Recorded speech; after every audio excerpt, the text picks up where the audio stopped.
Sup, guys? So back with you for Saturday, June 7th. Yesterday on the show, we went 3-0, so it was a pretty nice day on the show, but with a suspended game that's still in progress. So the bet, I believe if you bet this game, it will still count and carry over into the resumed game today, and you'll end up getting whatever the result is. So that game is the Arizona-Cincinnati game, which I gave that out at over 9.5, and it was looking pretty good early on because it was a 3-2 game, I think in the third inning, somewhere around there. So there were some runs early on. But then it was 3-3. There was only one more run scored up through the sixth inning, and it got delayed by rain. And, of course, because it's a tied game, the game gets suspended. They have to resume it. So luckily it wasn't a rain-shortened game, because I think if it was a rain-shortened game, you'd still lose the bet. Like, if you'd win if you had the under, I think, and lose if you had the over. I think it's the way that it works. I don't know if they pushed those. I don't know if that's probably happened to me before, but I don't know. It's very rare.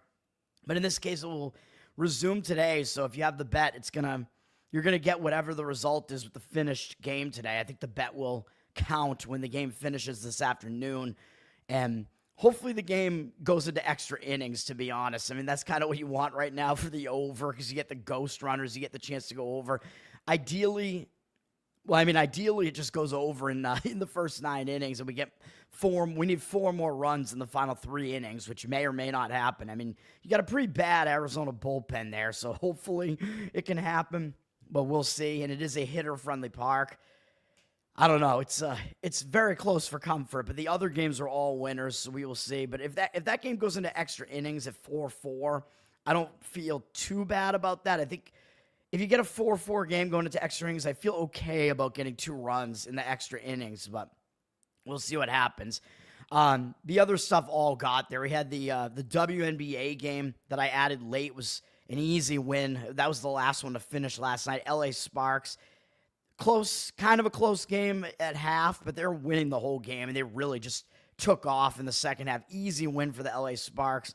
My WNBA up to 6-3, not too bad. Should be better than that. I think the losses that I've taken were not really legitimate. Cubs Detroit under, that was a nice winner. Tarek Skubal, again, really good performance. Ben Brown was good as well in the game. Game finished 3-1. Very easy under. A game like that, you just have to hope that it doesn't go into extra innings pretty much. I hate they have to get rid of the ghost runners, dude. They have to get rid of it. And then the Houston Astros was a win as well on the money line there, which don't remember what the final score was in that game. What was it? I actually have it up right now. Let me see.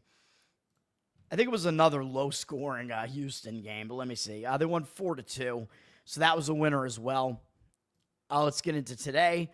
Charles, thank you, sir.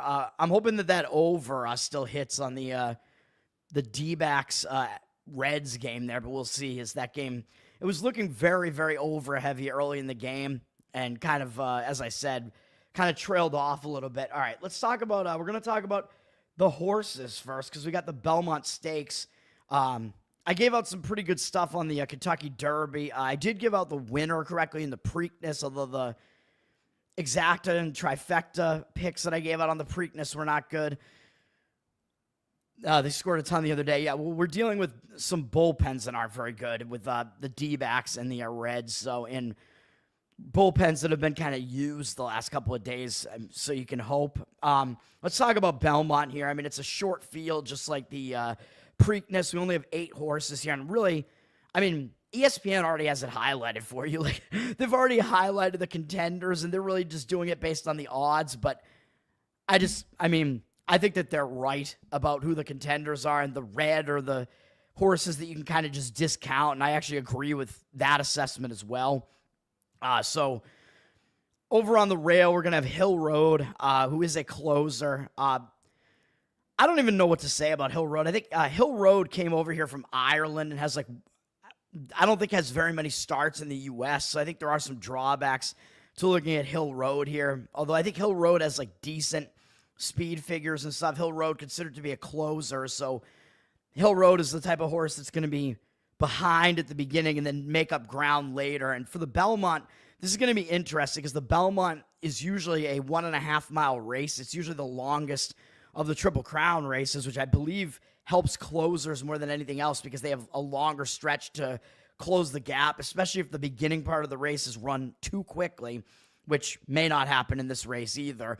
But the Belmont is being renovated, so last year and this year, the Belmont Stakes is actually being run at Saratoga, so it's 1.25 mile instead of 1.5, so that hurts the closers a little bit in a race like this, I think. And in a race like this, I'm not sure that the pace is going to be particularly crazy at the beginning of the race, so we will see. So I'm not a huge fan of Hill Road here.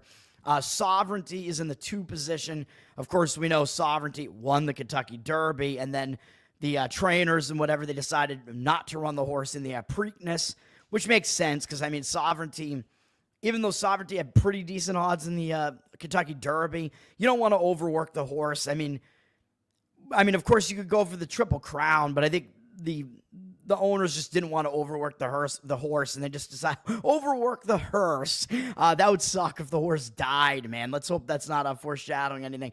But I think, yeah, I mean, they had a shot to go for the Triple Crown, but Sovereignty was a little bit of an unexpected Kentucky Derby winner, although when I gave out the picks on the show, I did have Sovereignty in the top. I had Sovereignty in the exactas and trifectas that I had there, so Sovereignty, I did expect to be near the front of that race by the end of it. Sovereignty, obviously a good horse. Sovereignty did not run in the Preakness, so Sovereignty does have the experience of running at the Kentucky Derby and didn't have to run in the Preakness, so decently rested coming into this. Sovereignty is also a closer and a better one, and Sovereignty is only sitting at 2-1 odds right now, so Sovereignty has the second best odds to win this race behind Journalism, who was the second runner in the Kentucky Derby, and the Kentucky Derby really came down to which jockey made the move on the horse at which time. So I think Journalism made the move too early, and that set up Sovereignty to be like right behind Journalism and then make the final move to take over and get ahead of Journalism. Whereas I think if Journalism had not made that move first, Journalism probably would have won that race. And that's really crazy because that's how close we are to Journalism having a shot at the Triple Crown here. It was like one move, like seconds too early in the Kentucky Derby, and Journalism could have won that race instead of coming in second. And then we'd be talking about Journalism going for a Triple Crown here because Journalism won the Preakness. So we will see, but Sovereignty is certainly a contender in this race. Maybe a little bit overvalued just because Sovereignty did win the Kentucky Derby, though. Rodriguez is the pace horse, probably the fastest of the pace horses here in this race. So Rodriguez probably expected to be out in front early on in this race. Don't know how fast the pace is going to be here because we really only have 2 pace horses, Rodriguez and Crudo. And Crudo's not a particularly fast horse right now, looking at the buyer speed figures, which ESPN put them up on this graphic for the or in this table for the Preakness, but they haven't done it in the Belmont. So I don't know what's going on with that. But Rodriguez does have pretty good speed figures, is a pace horse, is going to want to run in the lead basically for the whole race, but I don't think that's going to work out. Rodriguez at 6-1, by the way. Hill Road at 10-1. Rodriguez, Rodriguez could potentially bust up your exactas and trifectas. Like, I would have Rodriguez listed as like my number 4 horse in this race, and maybe you just throw him in there just to avoid having everything busted by Rodriguez because he is a fast horse. Rodriguez was going to run in the Kentucky Derby and did not because of a foot injury. So Rodriguez is healthy now, I guess, but skipped the last 2 of the big races here. So that's a little bit of a drawback for Rodriguez, though, because that means the horse has not run for a long period of time. So I think out of all these horses, Rodriguez has had the longest layoff coming into this. So Rodriguez might not be up for it and might run out of steam later in the race. So I think you'll see Rodriguez out in front early on in the race and lose ground later in the race would be my opinion here. How much of a difference does the jockey make? It makes somewhat of a difference. I think what you really want is, you want, I don't really pay attention to the specific jockeys that much. Maybe I should, but you want jockeys that have experience, but I think it's also better if you have a jockey experience riding a specific horse as well. But there is also something to be said where if a jockey is used to riding one particular horse and they actually decide to ride a different horse in the race, that means they really like that other particular horse. I don't know if any of that is going on here. I think for the most part, I think jockeys in this race are kind of racing the horses that they're used to racing, but I'm not even entirely sure here.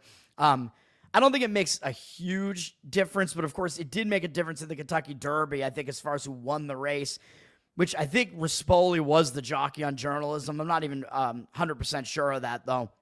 I think it was him, and I think he made the move too early in that race, so maybe he'll remember that and not do it this time, but we will see.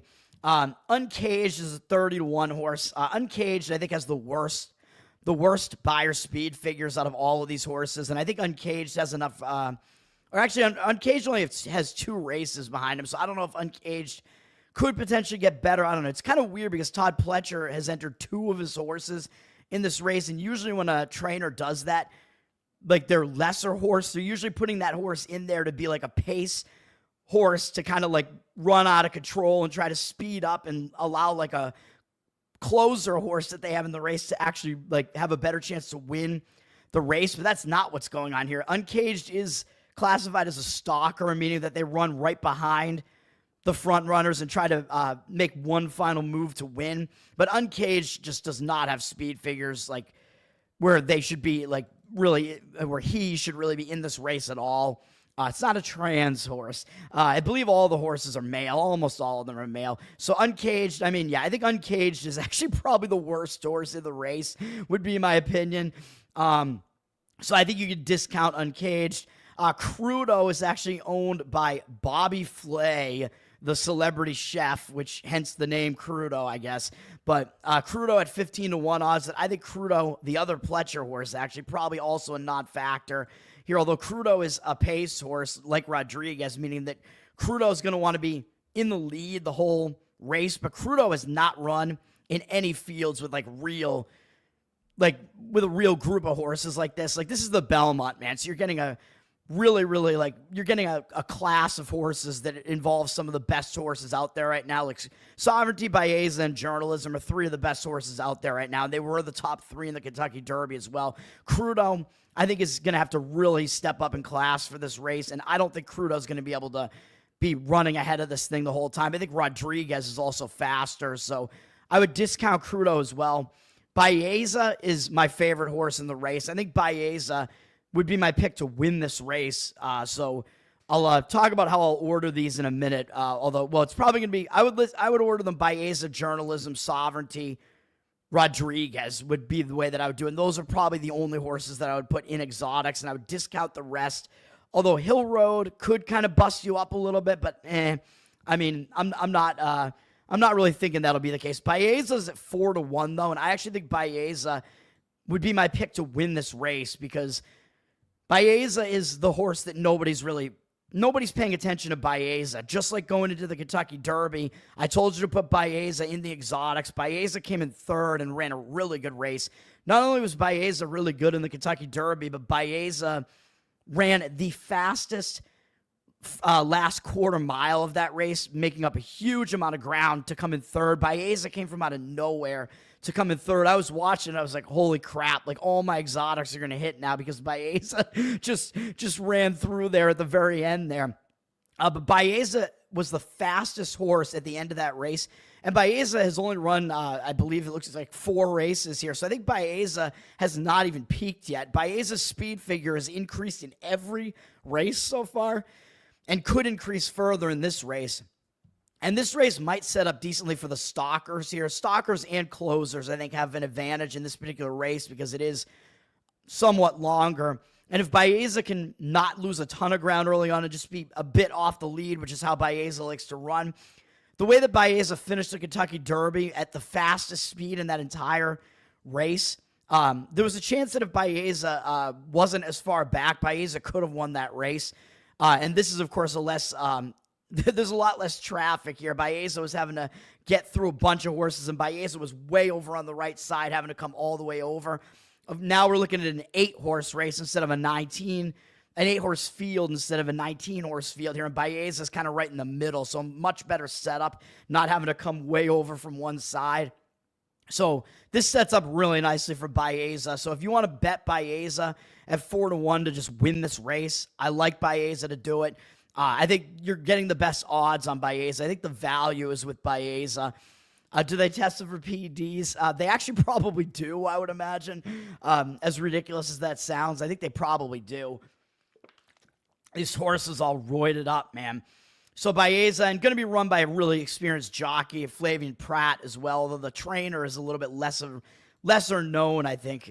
Sheriffs, I don't even know who that is, but Baeza, really, really good horse. And like I said, I think Baeza hasn't even peaked yet because we've seen Baeza improve every single race so far. And Baeza did not run in the Preakness, so Baeza does have a big race under his belt for experience as far as the Kentucky Derby. Put in a really good showing in that race. Didn't run in the Preakness, so is rested coming into this one. So I like Baeza. Journalism, I mean, you have to have Journalism having the best odds to win this race because Journalism is the best horse probably in the world right now. 8-5 odds here on Journalism. But I think because Journalism is the big name, Journalism was, basically a split-second move away from winning the Kentucky Derby.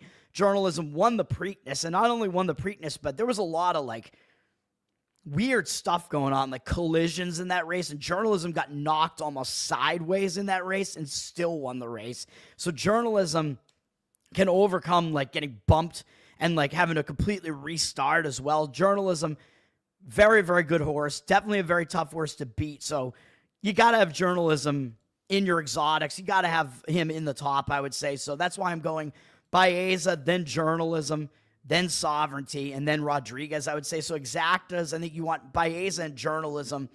List those two as your top, and then have Sovereignty kind of in behind them, and then Rodriguez if you want to be a little bit safer so that you don't get busted up if Rodriguez does have a fast race here. Those are the four horses I would put in. The four horses of the apocalypse, man. But Journalism, the reason why I don't like Journalism to win this race, even though he is probably the best horse here, is because he's the only horse in the field that ran both races. So Journalism is running a third race in 5 weeks here, having run the Derby and the Preakness, and getting, bumped around in that Preakness quite a bit. Journalism might fall short in this particular race. Journalism also is like Baeza as a stalker and likes to run right behind the lead and then make a final move to win. So we will see what happens there. And Heart of Honor is a 30-1. I don't think will be a factor. Heart of Honor, here's the thing about Heart of Honor, Crudo, the public is going to kind of like them because, Bobby Flay, a chef owns a horse. That's cool. Or Heart of Honor here.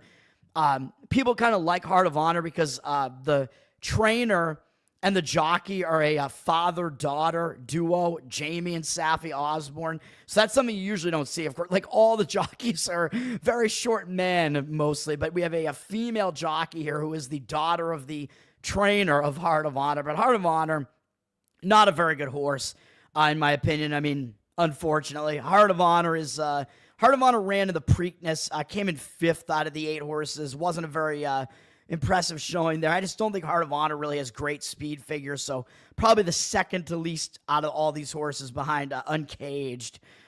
So that's the way that I would look at this. So, and keeping in mind that with the horse betting here, it's pari-mutuel betting. So what that means is that all the money basically gets pooled. So you're actually not really trying to bet against the house here, even though you are betting their odds. They have odds on each horse. So if a horse with longer odds wins, you get more money out of it. But you're betting against the other people that are in the pool. So you do have to win your tickets. Your horses have to win. But out of all the people that do win, the money is all pooled, and then you get a certain percentage of that. So you're betting against other people rather than against the book. So it's actually kind of easier to win if you know what you're doing.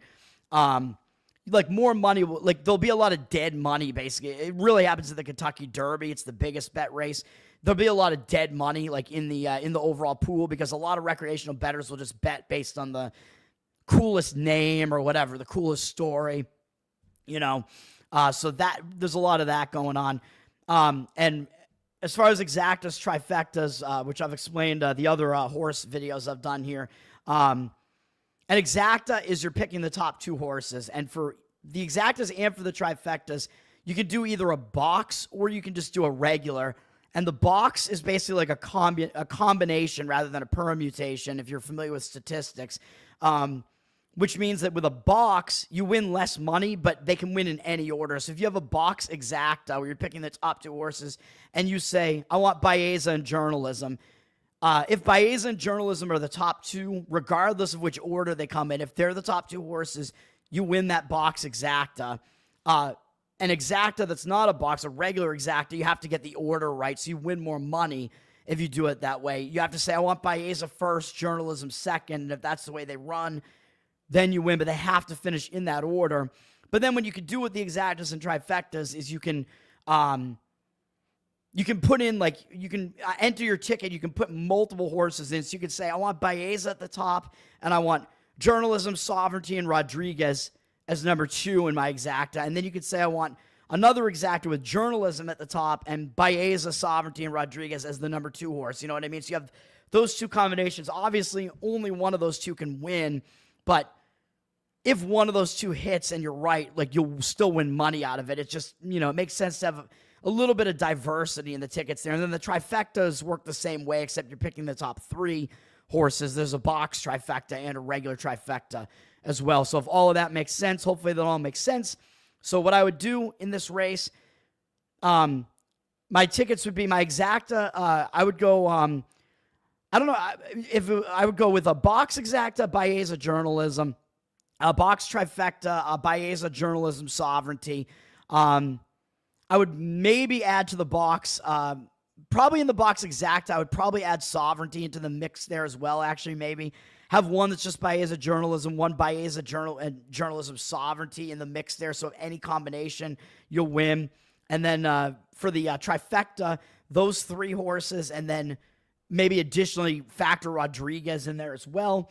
And then for the just straight up, I mean, basically, you know what I'm talking about. So basically, the order that I would list these horses in is Baeza, then Journalism, then Sovereignty, then Rodriguez. And fifth, I would list Hill Road, but I just don't really see much going on as far as the rest of those horses are concerned. So that's the way that I look at this race. And then additionally, because it's such a small field, I think I recommended it because it is what I did with the Preakness. I did put some money on Journalism to just win the race because I thought Journalism was just ahead of the rest of the field in the Preakness. The Preakness was kind of a weak field, so Journalism, even though Journalism got bumped off his start, he still won the race fairly easily, to be honest. So I had Journalism to win the race, and that was why I won a small amount of money, because my exotics, trifectas, exactas didn't win in the Preakness. In this race, I could see a similar thing happening, but here it's a little bit more difficult because Journalism, Baeza, and Sovereignty are all really good horses. So one of those 3 is likely to win. I like Baeza, especially just because of the value. So if you want to throw some money on Baeza to win, you could do that. Or if you want to be a little bit safer, win, place, or show on Baeza. I think it's highly unlikely that Baeza doesn't come in the top 3, so you could throw a ticket on that as well. I don't know if I'm going to play it because I haven't been betting at all since, I've been out of a job, but we'll see, because the horses seem like they're, like it's less risky than all the other sports because you're not betting against the house, really. So it's almost like it's almost more like fantasy sports. So we'll see if I want to do anything with that. But that's the way that I look at the Belmont. So kind of a long breakdown on the Belmont there. Let's get into WNBA. I know you guys are here for horses and WNBA, right? We don't have any NBA or NHL tonight. So NBA, I will just throw it out there. I'm going to be on the Thunder in Game 2, even though you have to lay a little bit more on the Thunder. If you don't want the price to get totally away from you, I would lay like -10, or whatever on the Thunder before it gets a little bit too crazy. I think the Thunder bounce back. I mean, they were winning most of that first game, so I like the Thunder tomorrow in Game 2, so I will recommend a play on that. WNBA, we have Las Vegas at Golden State, and Las Vegas, they're one of the best teams in the league. They've just they had a difficult schedule to start the season, and they're still trying to gain some chemistry because they do have some new pieces there, even though their top 3 players from last year are all still there, but they're laying a huge price at Golden State. Vegas, I believe, has had a long layoff, too. They haven't played in a while. They're a way better team. They're up from 11 to 13. I just don't know, is the long layoff going to hurt them a little bit because Vegas is on a 2-game win streak. So sometimes when you have a win streak like that and you have a long time off, almost a week off, you don't have as much focus. But they haven't faced Golden State yet, so maybe they will show up focused here. Golden State played 2 days ago, I think, and is on a losing streak, although they do have momentum here. At least they are coming back home from Phoenix. But Vegas coming into this more rested. They are definitely the better team. I wouldn't want to lay the double digits on the road, but they should be able to win the game, up from 11 to 13. The one game I am going to recommend a play on, which is already completely falling down, is the Chicago Sky plus the points at 3.5. It's already down from 4.5 to 2.5 now. I think you could still get threes out there, and if you want to grab them at +3, throw a little bit on the money line. That's the way I would go. I think the Sky, as bad as they are, I think they're going to win this game. In my opinion, I think they'll probably win the game outright. You got 50% of tickets evenly split and cash evenly split right now, but I think it's pretty obvious the money is coming in on the Chicago side, and I think there's a good reason for it. Indiana at least Indiana does have momentum, but they have less rest, so you have to weigh that like rust versus rest. Indiana played 4 days ago and beat Washington, which is not impressive, and that was their first win without Caitlin Clark. Caitlin Clark went down in this game against the Liberty, and remember, she's still not back. She's slated to come back in the next game against Atlanta, which looks like a spot where you might, if Indiana does win this game, I think you want to fade them in the next game because it'll be a reverse injured player spot where they have to work Clark back in.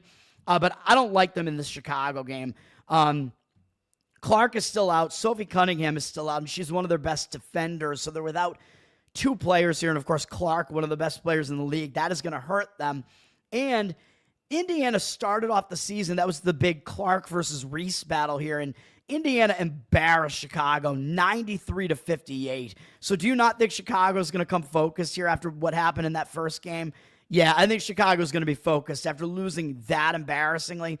And yeah, Indiana was the better team here, but this is a little bit misleading as Chicago shot unbelievably poorly, 29.1% from the field. That's not going to happen again, most likely. 22.2% from three. Yeah, they're not a good shooting team. Angel Reese, we can see, is not a good shooting. She's not a good shooter at all. But these numbers are just such an outlier. They're such low shooting percentages. I think Chicago's going to shoot better this time. They're at home, so they lost the turnover battle last time. That might not happen this time, especially with Clark not out there handling some of the ball handling duties here. I think Chicago going to be pissed with the way that they lost that first game. I think this sets up a lot better for Chicago. Chicago finally won some games. They hadn't won yet, and the only team they've beaten is Dallas. So I know Dallas is a team that's really trying to get it together, and Dallas might have been without Buckers in at least one of those games as well. So that was kind of an issue for Dallas as well. But Dallas, they're really just trying to gain chemistry right now. So those wins are not big for Chicago, but at least what it does is it gives them some confidence. They won't be overconfident. They're finally playing at home again, and they've actually only played 2 games at home this entire year. They won the one against Dallas, and their only home loss is to the Liberty, who are probably the best team in the league. So I don't know if we can really take that much away from that. So Chicago might be a bit better at home. We just haven't really seen them play at home yet. So maybe they're not quite as bad as their record looks. Indiana, shorthanded right now. Revenge spot for Chicago. They do have more rest. They've been off for like a week, although will that disrupt their momentum? I don't know, but I think this is a big game for Chicago after being totally embarrassed in that previous game. So I think you got to take the points with Chicago. A lot of fouls. Well, Caitlin Clark's not playing, though, so there might not be as many. And then Seattle is at Phoenix, and as I've said, people are going to look at this and think, well, wait a minute. Phoenix is 6-3, 5-1 at home, and Seattle's only 4-4, yet Seattle is laying points on the road. How is Seattle a favorite on the road against a team with a better record? Well, as I keep telling you, Phoenix is not that good of a team. They had a really weak schedule to start the season. They beat numerous bad teams. They've actually played Seattle twice, and they're 1-1 against them. They had a weird outlier blowout upset of Seattle on this floor in the first game of the season, I want to say. First game of the season on this floor, Phoenix beat them 81-59, which was a complete outlier, which is then why I recommended a player I did play. I think I was still betting back then. I played Seattle in the quick revenge spot in the next game up in Seattle. Seattle got that one done. They won and covered, although they didn't cover by much, but they got it done. It was a good revenge spot. So now, on the one hand, this is a bit of a revenge spot for Phoenix now because they just lost at Seattle, but Seattle might be more motivated here as well because Seattle remembers the last time they played on this floor, they got unbelievably embarrassed. And Seattle is the better team. It's just that I think they had a tough schedule to start off the season, and they kind of rebuilt their team, so they're trying to regain chemistry as they go along. But really the deciding factor for me here is that this line looks totally misleading, right? Like, you have a team on the road who has the worst record, playing a team that's only lost one game at home, and yet they're laying points on the road. Well, why is that? It's because the odds makers are telling you Seattle is actually the significantly better team here. So I would lean to Seattle in that game. I don't quite want to lay it, though, because I think Phoenix is going to show up as well. They have been good at home, so don't really want to fade that, although their one home loss was to Minnesota, who was a really good team. And the teams that they beat besides Seattle, their best home win was against L.A. Other than that, they beat Chicago, Washington, Golden State. I mean, those are the bottom three teams in the league, except for the Connecticut Sun, but those teams are all not good. So we will see what happens, but that would be my lean there. I like the Chicago play, though, getting points at home. All right, let's go to Major League Baseball. Half hour into the video, man. Oh, my God. I'm going to give out 3 Major League Baseball plays here. Let's get into it. And we do have the suspended game that we want to go over in Arizona and Cincinnati there. Cubs at Detroit, first game up.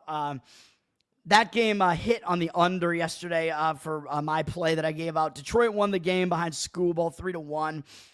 It's a good matchup, man, between two pretty good teams. Detroit's really good at home. Chicago, not that bad on the road, though.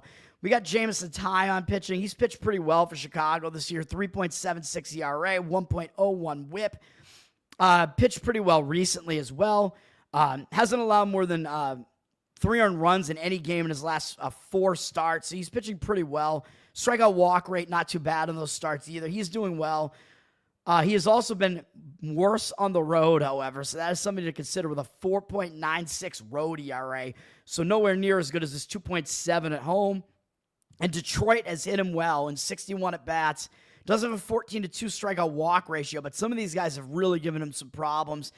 He's allowed a 361 average and 1,102 OPS to Detroit. Not great, and if you're looking for player props here, Baez is 12 for 21 with 4 doubles, 2 home runs, 6 RBIs, and 4 strikeouts against him. And Carpenter has been hitting pretty well. He's 2 for 6 with a home run off him. So he's given it up to some of these guys on Detroit. He has not been good against Detroit. Detroit, however, is going with a bullpen game. Tyler Holton is listed as the starter.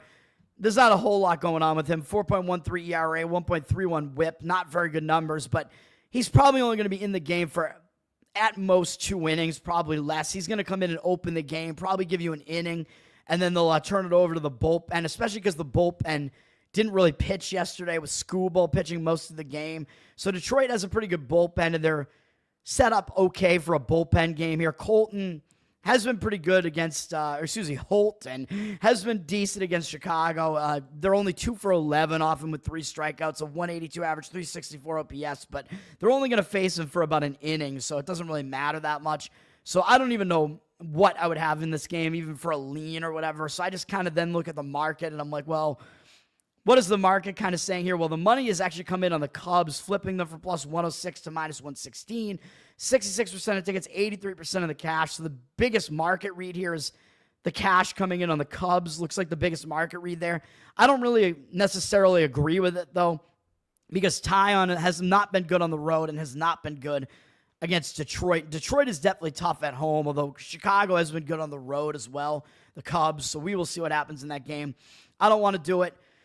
Next up, Toronto and Minnesota. Minnesota just returned home from a road trip yesterday and lost the first game. As I tend to point out a lot, when a team returns home from a road trip, especially one that took them out like all across the country, East Coast and then West Coast, it's difficult to return home from a road trip like that, especially when you just had your win streak snapped, even though it was an embarrassing loss to the A's. It wasn't really a good spot for Minnesota, a distraction spot when you return home. But now that they lost that first game, I think they're in a little bit of a better spot here. And Toronto, I believe, did use more of their bullpen yesterday, too. So this is a much better spot for Minnesota here. So more of the better relievers came in for the Blue Jays to finish the game off. Both teams actually have pretty good bullpens, but Minnesota's is more rested here now. Minnesota, again, is in the better spot because after a team loses that first game back, they tend to do a little bit better, get more focused in that second game back and bounce back. I don't know if we necessarily want to fade Kevin Gausman, though. He's been pretty good. 3.82 ERA, 1.02 whip. He has been a little bit worse on the road with a 4.33 ERA compared to 3.31 at home. Didn't have a good outing in his last outing against the A's, and it was not in that A's hitter-friendly park. It was in Toronto. He didn't even make it 5 innings in the game. Was very inefficient with his pitches. Gave up 8 hits in 4 2/3. Not good. Did strike 7 guys out, though, so his strikeout numbers are still there.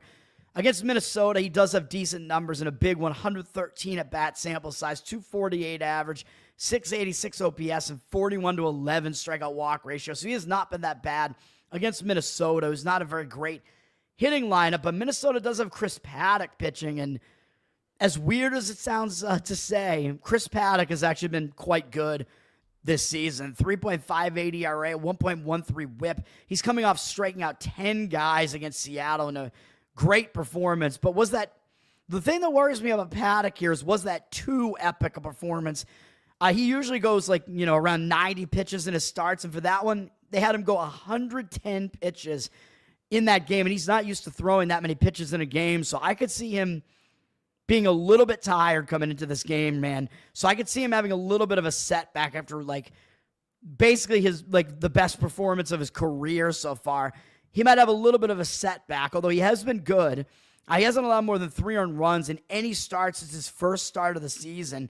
So he's been pretty consistent and pretty good. Surprisingly, again, I know, because he's 29 years old and he's never really been that good, and he's all of a sudden finding something. Most of the Blue Jays hitters have not seen him before either, so he might have a little bit of an edge there because the Jays haven't really seen him, but Jimenez and Lauer have seen him before. The Lauer, I believe, is a pitcher. Is that right? But Lauer is 1-for-1 with a home run off him. Is that really right? Yeah, that's insane. So Lauer, a relief pitcher, has a home run off of Paddack. That's insane. But even if you take him out, Jimenez is also 1-for-3 with a 2-run homer off of him. So I don't know. So overall, he's allowed a 2-for-4 clip with 2 home runs, 500 average, 2,500 OPS. But again, that was a bit in the past. I think when Paddack wasn't pitching as well. He must have been pitching in relief, I guess, when that happened. He's a lot better now, and most of the Blue Jays hitters are not familiar with him. So there are reasons to question Paddack in this game, though, although I do think he's pretty good. I lean to the Minnesota side here. I think the situation does set up well for them. But because of the question marks there, Paddack might take a little bit of a step back from that prior game. Those numbers against the couple of Blue Jays hitters do give me a little bit of pause. I won't actually list this as a play, but a lean to Minnesota here. They're down from minus 109 to minus 105. You're getting a cheap price if you like Minnesota. 50% of tickets evenly split. The public doesn't love Minnesota right now, but 82% of the cash coming in on Minnesota. I do agree, again, with the Minnesota side in this one. And Minnesota's been really good at home, 18-9 at home. Blue Jays 12-16 on the road. So you do have that in your pocket as well if you do like Minnesota there. What's up, man? Yeah, Charlie, I know. Yeah, I was looking at that. I didn't it didn't register with me at first. I'm like, wait a minute, Lauer's a pitcher, and he hit a home run off of Paddack. But some pitchers actually are good with the bat, and maybe Lauer is actually a good hitter. Like some of these pitchers, they play some of these pitchers have played other positions as they were coming up in baseball. So I don't know if that's the case with Lauer or not. I don't really know him. I know he's been a pitcher for a while, though. Like he was on the Brewers before going to Toronto, so I don't know. Dodgers and St. Louis, I am going to recommend a play on this, even though I'm joining the public here. Help me, God. I think this is the right way to go, though. I'm going to recommend laying the minus 1.5 run line with the Dodgers here, which is basically just a spread bet. You have to lay minus 112 on it, which is pretty much laying minus 110. Not much of a difference there. Yep, I mean, we do have Ohtani. Yeah, Ohtani. Ohtani is a different breed, though, man. I mean, he's basically like Babe Ruth, but of course he hasn't pitched in 3 years now or something because of his injury. He had an arm injury where he can hit, but he can't pitch right now. And it looks like he might start pitching again later this year or next year. But if he starts pitching, I don't know if that's going to make him be lesser of a hitter. I don't know, because once he stopped pitching, he started hitting even better and setting all these offensive records. So I don't know. Speaking of Ohtani, we are talking about the Dodgers here. I like how this sets up for the Dodgers, even though we're playing on a public team and it looks like the money is kind of disagreeing with us with the Dodgers, 81% of tickets, only 78% of the cash, but I think this is the right move here. Dodgers have moved up a little bit from -170 to -177. You can find a -1 run line probably and lay that if you want, or do a split bet where you put half on the run line and half on the money line. But I think because this is so close to like a spread price, I was just like, whatever. Play the Dodgers run line. At least you're playing them as a road team, so at least the one thing about that is that you get the ninth inning in your pocket there. They have to bat in the ninth inning because they're the road team. Whereas with a home team, if they're already winning, you don't get that extra inning of at bats there. So you do get the ninth inning from the Dodgers here. St. Louis, I don't think they're in a good spot, dude. I don't think they were in a good spot yesterday because they played 2 games the day before that. So I think you're looking at what's going to be a pretty tired St. Louis bullpen, man. I mean, they played a doubleheader against Kansas City 2 days ago, and then yesterday they shut out the Dodgers 5-0. Sonny Gray was really good in the game. Sonny Gray is definitely a good pitcher. Didn't have great numbers against the Dodgers. That one I could have seen going either way, but then St. Louis did have to use a few of their relievers there. Dodgers were out of the game, so they really didn't use their better relievers at all. So the Dodgers' best relievers are all available here today, and I think you get shut out like that and you're a good team like the Dodgers, you're going to bounce back from that. You're going to be pissed, in addition to the fact that you have more rest because the Cardinals had to play 2 games the day prior to yesterday, which was what, Friday? Is today Sunday? No, today's Saturday, Thursday. I don't even know what day it is anymore, man. When you're not, when you don't have a job anymore, you don't know what day it is anymore. Yeah, so that's what's going on there. So I think you get a bullpen rest edge there. Both bullpens, as I pointed out yesterday, are kind of in the middle of the pack. But if you give the Dodgers more rest, Dodgers, yeah, I know their bullpen has not been great at times, but their bullpen, I think, probably actually has more talent than the Cardinals bullpen. And then, of course, look at the starting pitching matchup here, man. Yamamoto is pitching for the Dodgers, 2.39 ERA, 1 whip, and that's only because he's coming off a bad start against the Yankees, which was kind of surprising because he really has basically been good against everybody. But I think he's going to bounce back. I mean, the Yankees are a good offense, so that was not an easy it wasn't an easy game for him, even though Yamamoto usually has really good games. He's only had 2 bad outings this entire year.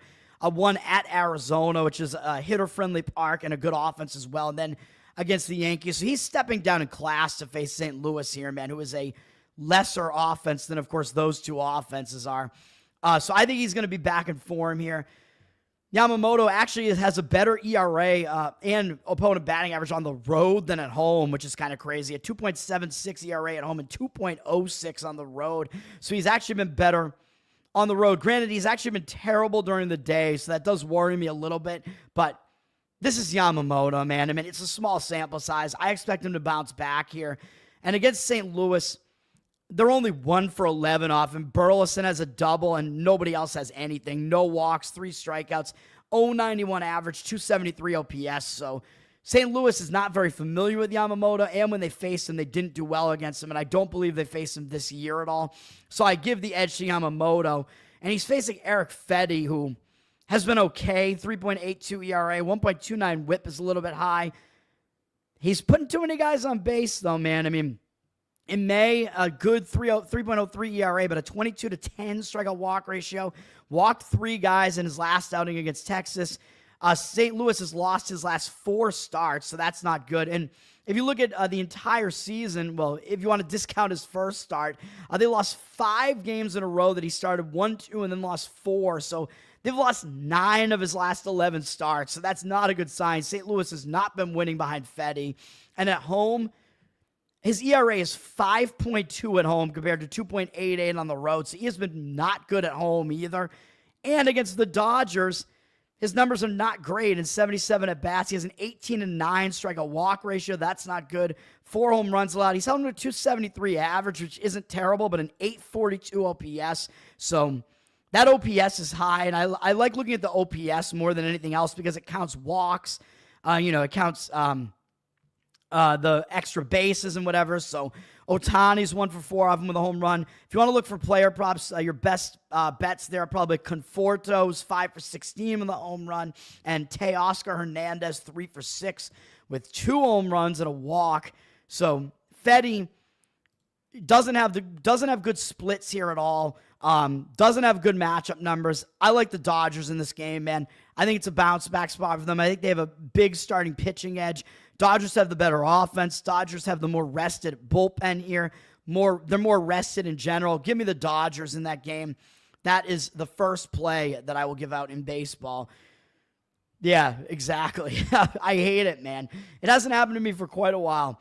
In the Battle of Pennsylvania with Philly and Pittsburgh, Pittsburgh actually won yesterday. And remember, I recommended that. I didn't recommend it as a play yesterday, unfortunately. I gave it out as a lean. It was a close game. But I said that I leaned Pittsburgh in that game yesterday, and they did win.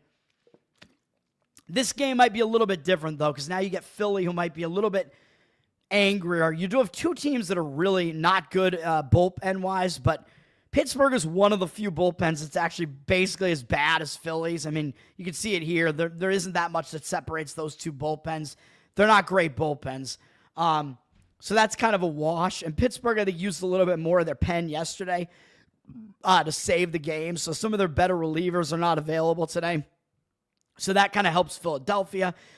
Philadelphia is going to be a little bit angry, kind of in a bounce-back mode. They got Ranier Suarez on the mound here, 2.72 ERA, 1.18 whip. Good numbers so far this season, although I keep saying I think he's going to regress because he just walks too many guys, as you can see here. I mean, walked batters in every start up until his last start where he didn't walk anybody, but he only had 2 strikeouts. So just like last year, I mean, I think he's an okay pitcher, but I thought he was going to regress after a hot start last year.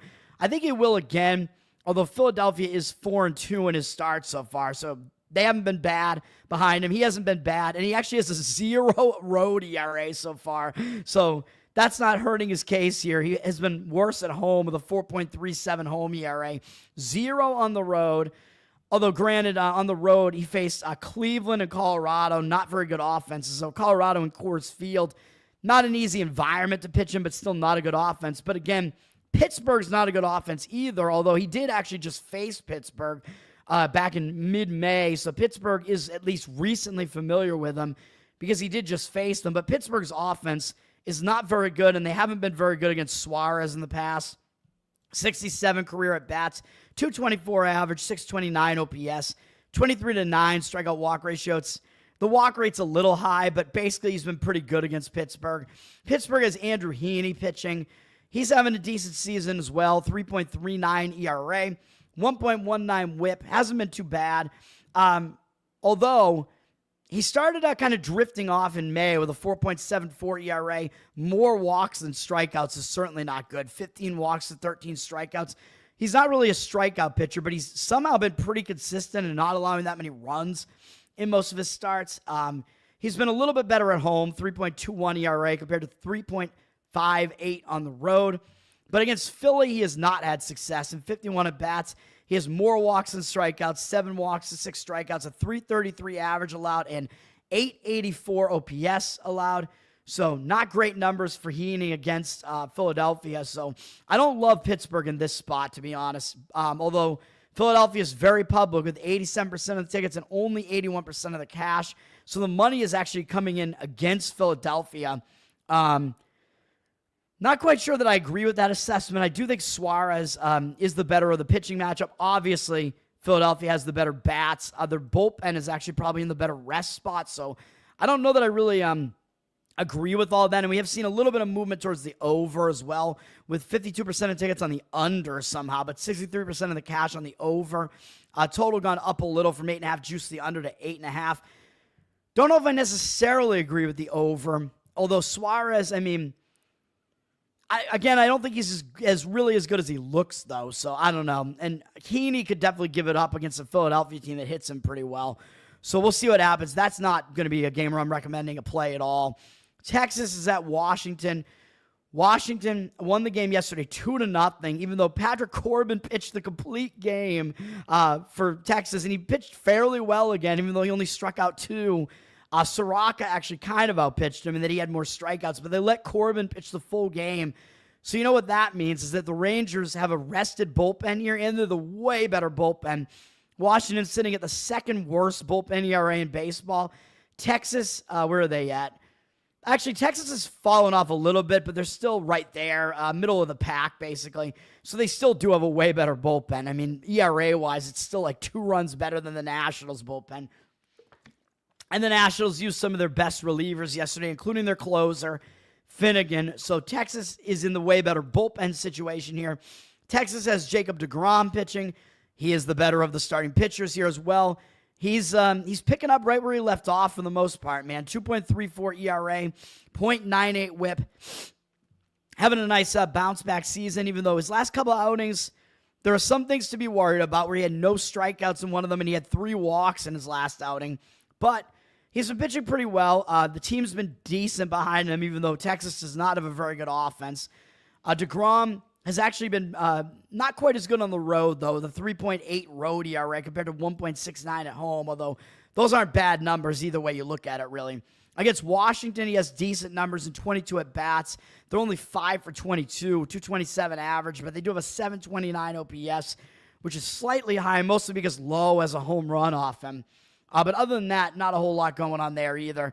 deGrom, I think he has the upper hand here against Mitchell Parker, who's not a great pitcher.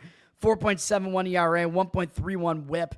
He's been, talking about walking too many guys, he's been doing that. He had a 7.94 ERA in May, walking too many guys, 20 to 10 strikeout walk ratio. And then in his last outing, had a 2-2 strikeout walk ratio, which is also not very good.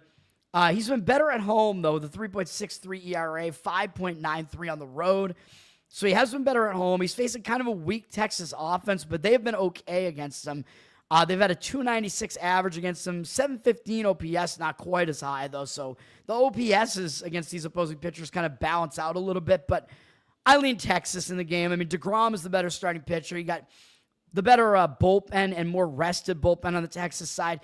Texas trying to bounce back from being shut out yesterday, and Washington probably has the better offense, although I think it's not by a whole lot. So I do like Texas. I think overall they're the better team, and the money is agreeing with me coming in on that side. They're actually a heavy favorite, up from minus 160, minus 175. I think you're kind of paying a tax for deGrom here. So, I mean, I'm willing to lay a price like that with Yamamoto because he's so good. With deGrom, I mean, deGrom is quite good as well, though, but is it worth it? I don't know. I mean, you're kind of being taxed for both really good pitchers, to be honest, but it's actually kind of a similar situation for both teams. Texas up from minus 160, minus 175, 74% of tickets, 94% of the cash coming in at Texas. I agree with it. I mean, do I want to play it? I don't know. I mean, I don't know if I want to show you guys any of the Action Network stuff here, but because this is stuff you actually have to pay for these percentages, so I probably shouldn't do it. But what do we see for the Rangers here? I just want to see what we got. It looks like they're listing less of the cash on the Rangers here. I don't know. Do we want to do it? Let me see what the best... I got to look at some of the books here. Let me see. What's the best number that we can get on the Rangers here? So I'm thinking about on the Raniers. Let me just see. Maybe I will recommend a play here. You can lay minus 1.5 run line at plus 102 on Texas. The problem I have with that, though, is that laying a run line on Texas is not quite the same as with the Dodgers because the Dodgers score enough that you're pretty comfortable in doing that. With Texas, they don't score like at all. Their offense is just not good, so it's tough, man.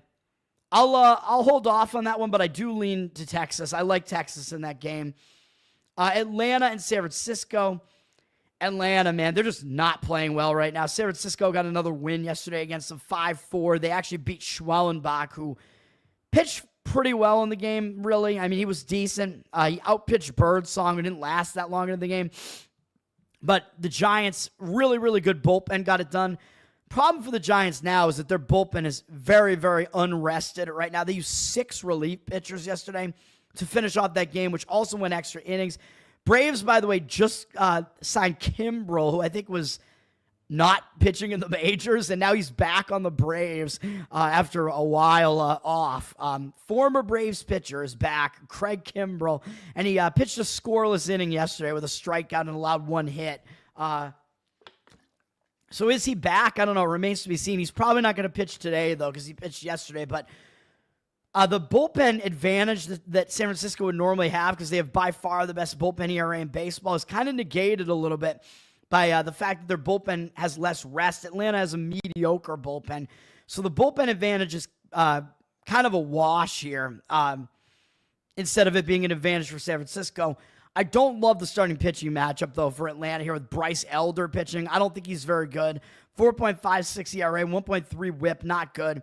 Has been worse on the road as well. 5.73 road ERA, not good. 3.62 at home. Elder, he just hasn't really ever gotten it together. I mean, his strikeout walk numbers have been okay, but he did walk 3 guys in his last outing against the Red Sox. He gave up 3 earned runs as well. Not a great performance out of him. The Braves have lost his last 3 starts after they did win 4 starts in a row for him after they lost his first 2. So it's seeming like Elder's been a bit streaky. I mean, he's only allowed more than 3 earned runs twice, but he hasn't made that many starts yet. Against San Francisco, his numbers are a bit confusing, I guess. It's a small 18 at-bat sample size. 6-to-1 strikeout walk ratio is good. 222 average allowed is good, but an 874 OPS is not particularly good. Mostly because Adames is 3 for 10 with a double and 2 home runs and a walk and 4 strikeouts off him. So again, player props. I like hits plus runs plus RBIs for the player props. Because when you get a walk, it can still count for a run and or an RBI. So we'll see what happens there. And, of course, Logan Webb is the better of these 2 pitchers. I mean, he's a grinder is always how I refer to him. He's having a really nice season for San Francisco. 2.55 ERA, 1.17 whip. I actually think San Francisco has really good pitching coaches because they have some pitchers like Robbie Ray who aren't even really that good, and they're really getting the most out of guys like that. Webb is actually good, and he is pitching well again. He's coming off a nice 8-inning shutout, but that's kind of just par for the course. He's regularly pitching, throwing around 100 pitches and starts, so I don't think he's going to really have a major regression or anything like that here. He's been really good at home, too, with a 1.12 ERA compared to 3.95 on the road, so the splits are definitely in favor of Webb over Elder here. Against Atlanta, Webb's numbers are not that good, though. 107 at-bats, 28-5 strikeout walk ratio is pretty good, but a 290 average and 761 OPS isn't good. 3 different guys have home runs off him, 3 home runs allowed. Michael Harris, the second, is 6 for 11 off him with a home run, so some player prop potential there. So his numbers, not terrific really against the Braves, so it's an interesting matchup where I still have to give Webb the edge in the starting pitching matchup, but I don't think it's as significant as it looks, and the money is all coming in on Atlanta to bounce back here, and I can kind of see that being the case just because really San Francisco's offense is really their big disadvantage. The Braves have a better offense than the Giants do. The Braves having a bad record, they're still better than their record looks. Giants might be a little bit worse than the record actually looks, but again, Giants have been really tough to beat at home. They're 20-11 at home. Braves have been awful on the road, 10-21. So I really just don't want any part of playing the Braves here, even though the money is coming in on them. I don't want Elder against Webb either. If you do like Atlanta here, though, you have to go full game on this because you want everything to come into effect here. You want the bullpen rest advantage that Atlanta might have. You want that to be part of it. So we do, again, see San Francisco down from -152 to -146. 53% of tickets on them. Public will be on San Francisco here, the way these teams have been playing. And 69% of the cash, though, coming in on Atlanta.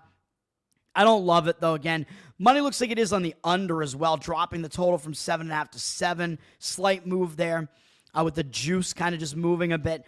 51% of the tickets are on the under, but 80% of the cash on the under, expecting a pitching duel. And, I mean, really, the reason why so much money is coming in on the under is because San Francisco, they're something like 19 of their last 21 games have gone under, something like that. So it's getting ridiculous. San Francisco's offense can't do anything, and that's really the disadvantage here. And if you like the San Francisco, if you like the starting pitching matchup here, I think you have to go first 5 innings if you want to play San Francisco in any capacity here. You have to limit it to first 5 innings because Webb is the better pitcher over Elder. But again, that looks like it does get negated a little bit by Webb not having good stats against Atlanta.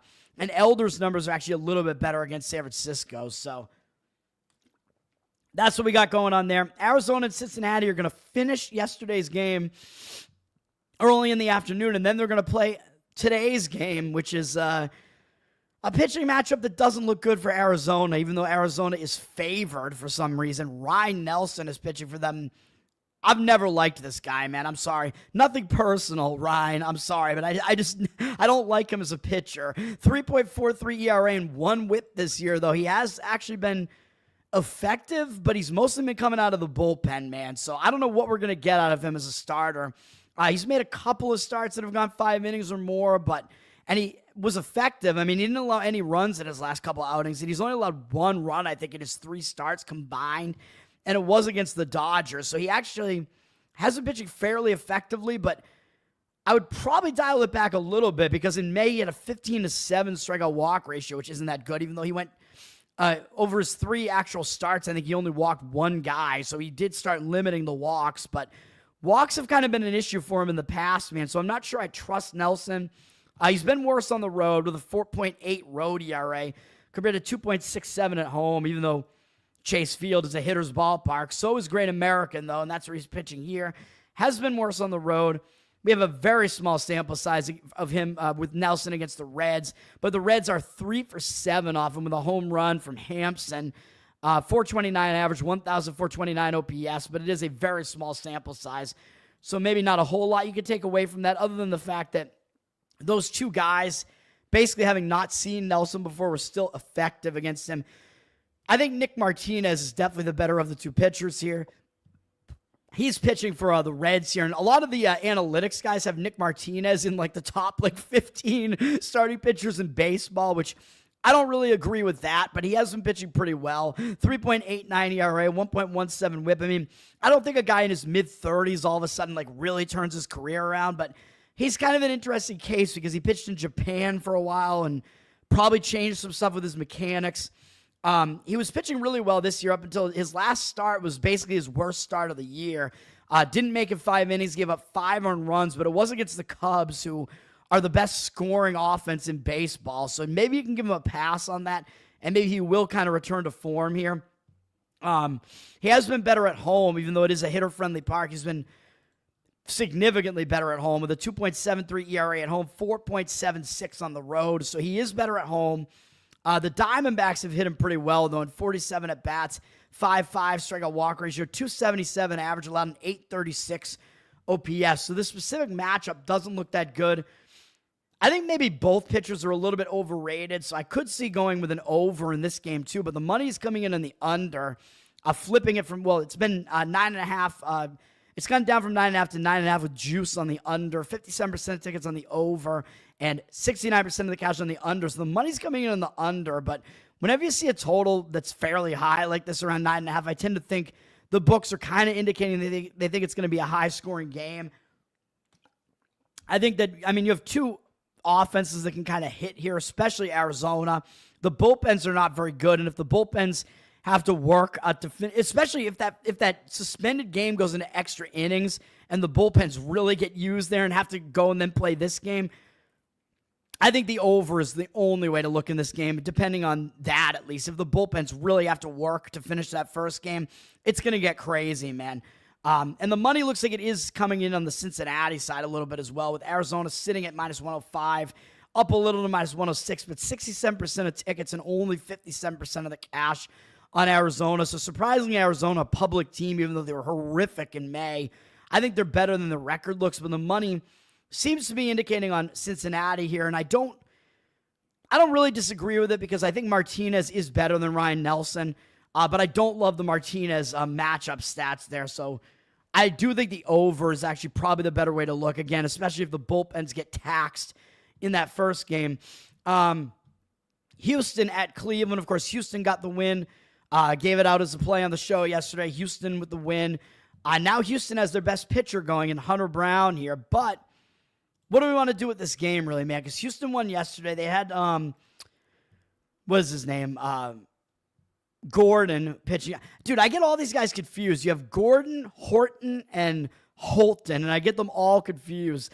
Gordon is on the Astros. I think Horton is on the Cubs, I want to say. And then Holton, we just talked about, is on the Tigers. I don't even know, man. I get them all confused. But the Astros, they have a good bullpen, but they had to use 4 of their best relievers yesterday to finish the game off. So I think their bullpen is actually not in the best spot here because they used a lot of their bullpen to finish the game off yesterday. They do have their best starter pitching today in Hunter Brown with a 1.83 ERA, 0.91 whip. He's been a little bit more hittable on the road, though. He has a 0.88 home ERA, but 2.51 on the road. So you can get to him a little bit more on the road. He did walk 4 guys in his last outing, so his walk numbers a little bit concerning, although he's continuing to strike guys out. That outing wasn't even bad otherwise. He had a 1-hit, 6-inning shutout performance against a weak Tampa Bay lineup, but he's bounced back nicely. He had 1 bad start against Tampa Bay, and he bounced back really nicely. And I actually gave out Houston first 5 innings on the show, and luckily they did score a run to get us the win on that one. The -half a run first 5 inning there in that game against Tampa. The only run in the game happened in the first 5 innings there.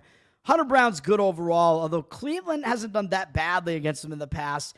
In 18 at-bats, 278 average, 739 OPS, so his numbers are not that good against Cleveland, but he hasn't faced Cleveland this year, so that's the thing. Hunter Brown has turned into like a dominant pitcher this year, so I think you have to weigh all of that accordingly. I think the way that he's pitching this year, you have to weigh more heavily than some of his like past numbers against some of these lineups that are like small sample sizes, so that would not really detract me from liking Brown here. But Gavin Williams is pitching for Cleveland. 3.79 ERA looks good. 1.45 whip is certainly not good. I mean, putting almost 1.5 guys on base per inning is not good. He has been a bit better at home, though, ERA-wise at least. 3.38 ERA at home, 4.38 on the road, so he's been better at home. He's just walking way too many guys, though, man. A 32-18 strikeout walk ratio in May indicates that his 3.28 ERA was very misleading. His ERA should definitely be higher than this, even though he somehow only allowed more than 2 earned runs once since the start of May. I don't know how he keeps getting away with it, to be honest. I guess it's I was going to say it's his ground ball rate, but his ground ball rate isn't really that high either, so I don't even really get it. In his last outing, he had a lot of ground balls, but that's usually not the case with him. So I don't quite get it. And his numbers against Houston, it's a small sample size, but they're 4 for 12 off him, a couple walks, 333 average, 845 OPS without any home runs, and with only 1 double from Pena, who's 1 for 1 with a double. So very small sample size, but Williams, he's the worst of these 2 pitchers, man.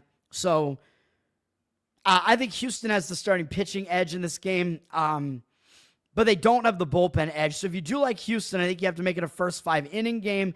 If you like Cleveland, you got to go full game on this and get the advantage of having the bullpens come into play here. Neither team's offense is really that great, so I think that's kind of a wash.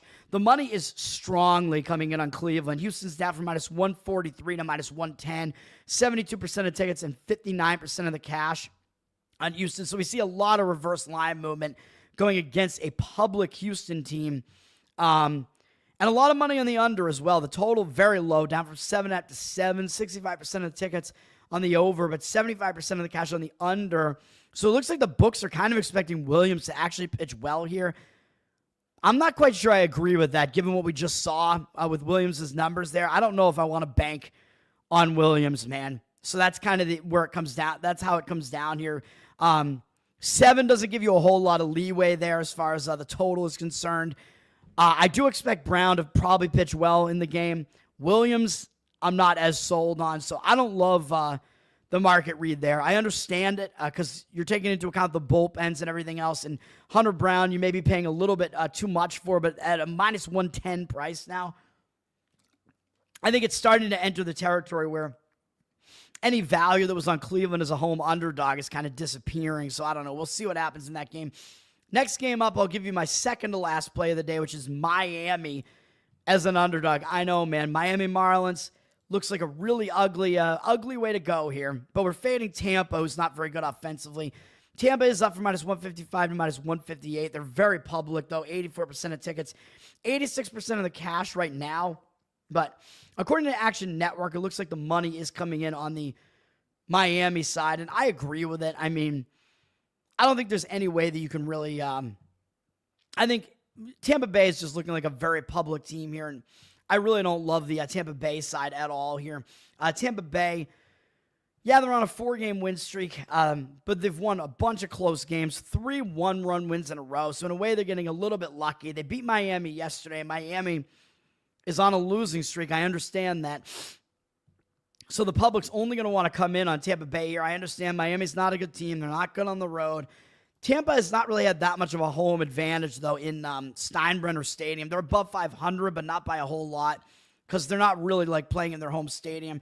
Tampa, the fact they have the better bullpen is a little bit negated by the fact that they used a bunch of their best relievers yesterday to finish the game off, including Fairbanks, their closer. So they used a lot of their better relievers yesterday. So even though Tampa is a top 5 bullpen ERA-wise, that gets negated a little bit, even though I know Miami's bullpen is not good. I mean, they're in the bottom third of bullpens, but I think, again, that gets negated a little bit. And then we got to look at the starting pitchups. Why do I always say that? Starting pitching matchup here. And also the fact that you're getting Miami as an underdog here in a matchup between two offenses that really can't do a whole lot. So if it's going to be a close game, it's kind of advantageous to be on the underdog here, getting an underdog price. And you got Ryan Weathers pitching from Miami, and he's sneakily been quite good. 2.49 ERA, 1.02 whip. He's starting to develop pretty well, man. Overall, pretty good numbers, man. I mean, his walk numbers, a little bit concerning over the last 2 outings. He did have 6 walks over the last couple, but he did have 13 strikeouts in 11 2/3. So his strikeout rate is still pretty high. Walk rate, he's got to get down. It's a little bit concerning, but he's actually stepping down in class a bit because he faced the Cubs twice and then San Diego, good offenses. Then he stepped down in class facing a pretty weak San Francisco offense, and now he's facing Tampa, who's a mediocre offense, I guess I would say, mediocre to weak.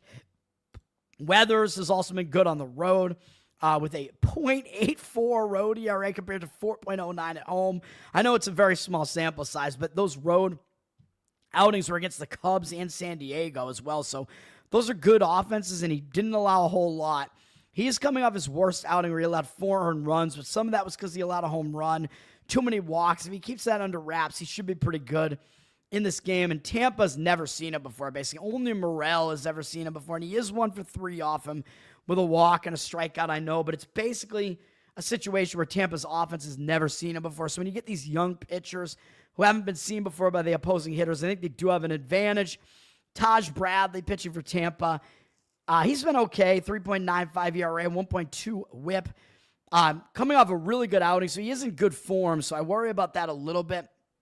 And the fact that he's facing a bad offense here. However, he did face Miami in mid-May and had a bad outing in that one. So even though he is in good form now with a lot of strikeouts over the last couple outings against some teams that aren't very good hitting teams, Houston and Minnesota, that Miami outing, he was actually bad. Gave up 5 earned runs. I mean, that's not very good. 6 strikeouts to 3 walks, only went 4 innings. So he actually struggled against Miami. He has been a little bit better at home, 3.53 ERA compared to 4.61 on the road. They're not significant splits, though.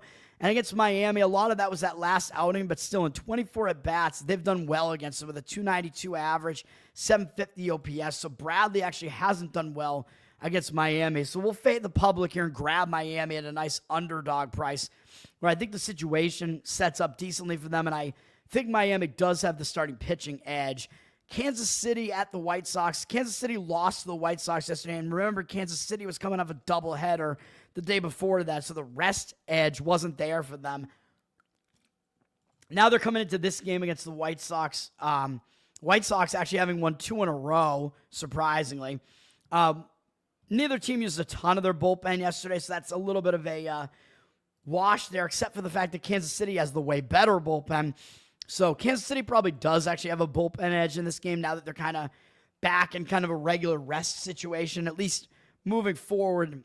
At least after today they will be. Michael Wacha's pitching for Kansas City, having a good season, 2.88 ERA, 1.17 whip. But he's been way worse on the road. He has a 1.8 home ERA and 4.4 on the road. So he has been worse on the road.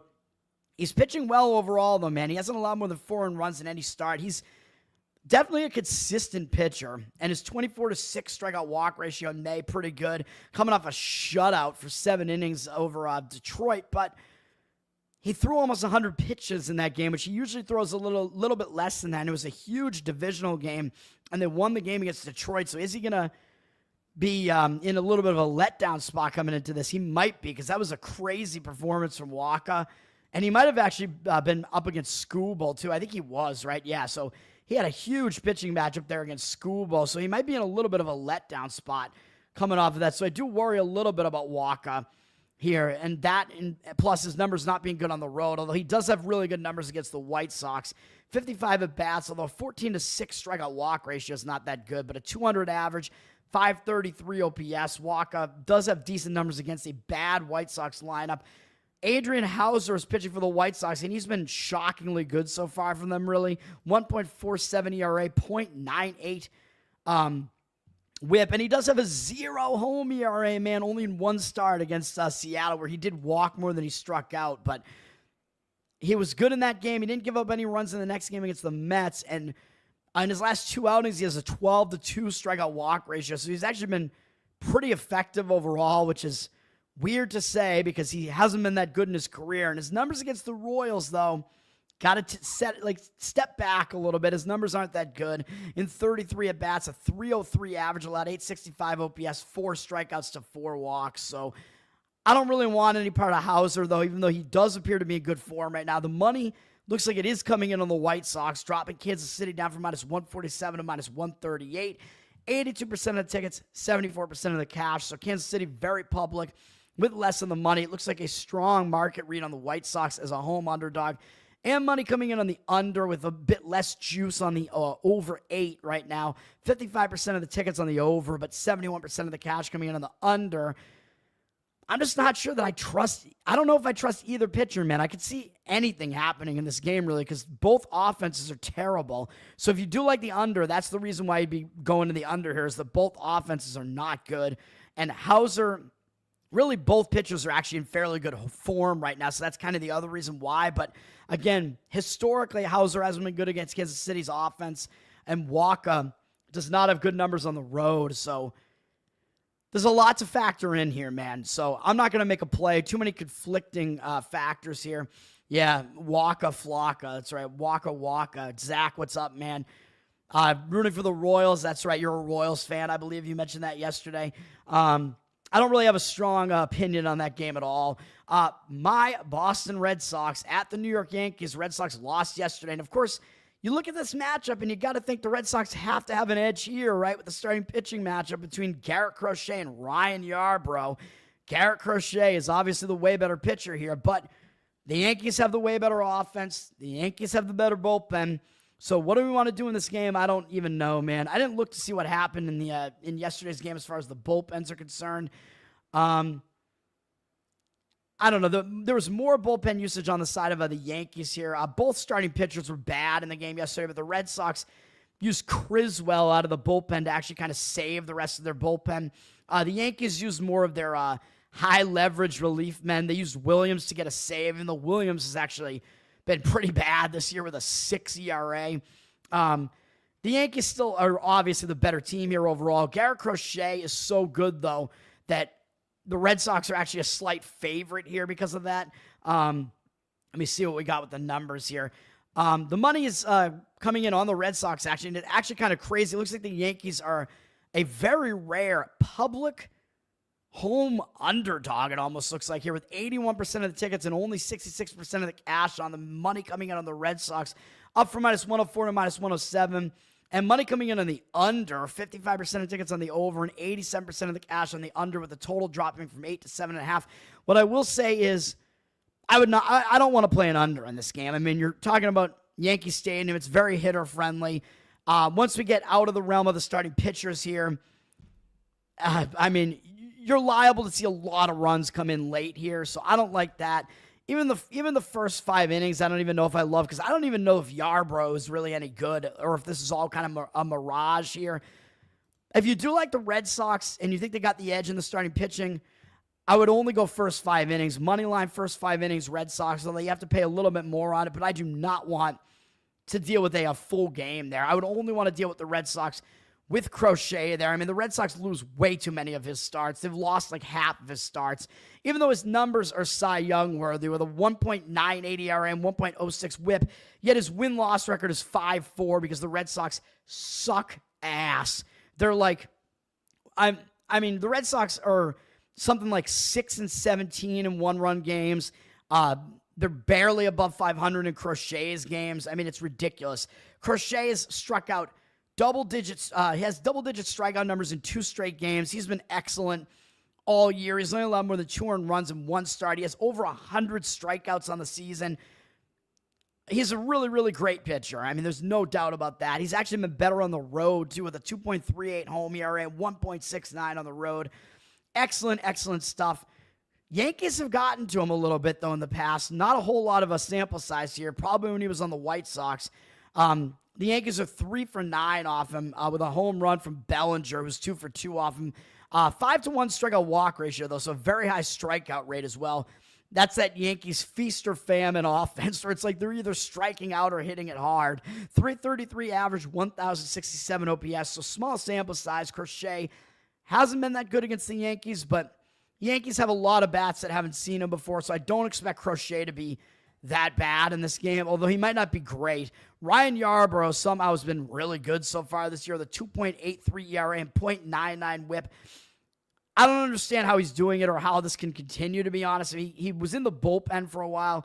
He's made multiple starts now, and he's actually been pretty good in them, and the Yankees have won 4 starts in a row that he's made. Granted, 3 of them were against teams that really just aren't good. The A's, Texas, and Anaheim, but they did beat the Dodgers. That was the one that really surprised me, that he pitched really well against the Dodgers, He's been worse at home, though, at least ERA-wise, with a 4.05 home ERA compared to 2.25 on the road. So he may be a guy who hitters can get to, but the Red Sox have been awful against him in the past. I don't know how they've faced him this much, but they are 8 for 41 off him. Devers, only 6 for 27, although he does have a home run and 3 walks off him. But the Red Sox offense has not done well against him. 13-3 strikeout walk ratio, 195 average, and 567 OPS. So some of that is probably factoring into why the under is taking money here. And again, I would not want any part of the later parts of this game. If you like under, I would also go first 5 innings probably if you do, but you have to go under 3.5 probably in the first 5. So it seems kind of dangerous to me as well. I mean, both these offenses could hit at any point, really.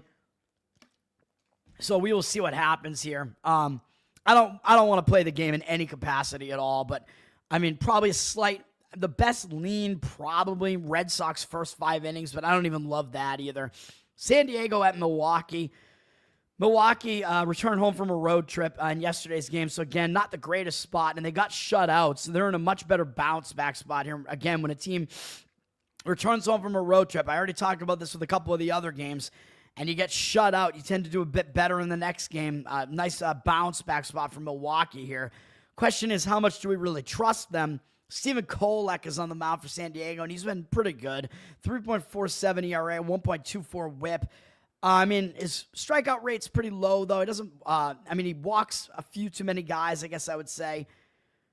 He's an okay pitcher, so I don't know. What do you want to do with Kolek in a situation like this? Against the Brewers, he has okay numbers and a very small 8 at-bat sample size.